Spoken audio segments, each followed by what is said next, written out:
Kauban guys na madam guys. O guys, guys. Hello madam, kumusta? Guys, nakita na kami guys. Kumusta friendship? Kanami sa mga dress. Guys, pagwapa kayo, mga amiga guys. O guys, 5 years na kami way nagkita. Halin sa Bangladesh. Ay, alam madam. Lang sa store, kung magkaon ka mo biryani. Guys, kung ginagutom ka mo guys, visit lang sa Saad Kitchenette, best authentic Bangladesh menu guys. Ayan guys. Ayan guys, kita nyo guys. Oh.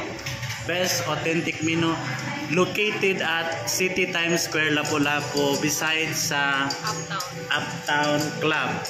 Ayan guys ha, besides sa Uptown Club sa City Times Square, Lapu-Lapu. Ayan, visit lang kamo diri kay na diri ang authentic best Bangladesh menu.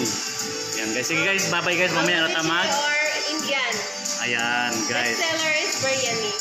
Hello guys, good afternoon guys. So sino ba nakakain na ng biryani rice? Ayan. Alam nyo guys, siguro di natin to familiar pero sobrang sarap guys. First time ko man to na nagkaon ng labi kaayo guys, biryani rice guys. So para sa first time food ni nako guys na nagkaon ng biryani rice kasi Indian food ni siya guys. Ang tawag nito is biryani rice. Masarap guys. Tingnan nyo. Diba? Kakaiba sa ano natin, sa lasa ng Pinoy. Biryani rice guys, sobrang sarap guys. Dito lang to sa Lapu-Lapu City. Ayan guys, makarecommend kayo sa mga friend nyo na mga Bangladesh. Ayan.